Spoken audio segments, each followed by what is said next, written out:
Кыргызстан электр энергиясын сарамжалдуу пайдаланууда башка мамлекеттер менен тажрыйба алмашууда.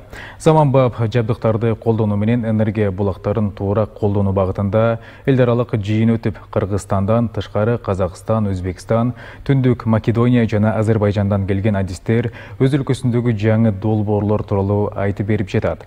Кыргызстанда электр энергиясын максималдуу колдонуу кышкы мезгилде бир суткада 76 миллион киловатт саатка жетет. Келе жаткан жылытуу мезгилинде өлкөдө электр энергиясын ички керектөө 17 миллиард киловатт саатка чейин жетери айтылууда. Анын 14,5 миллиард киловатт сааты өзүбүздөн өндүрүлсө, калган 2,5 миллиард импорттолот.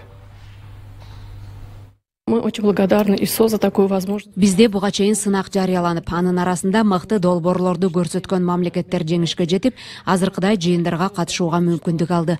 Бүгүн 4-күнү электр энергиясын туура пайдалануу жолдорун талкуулап жатабыз. Абдан пайдалуу болду.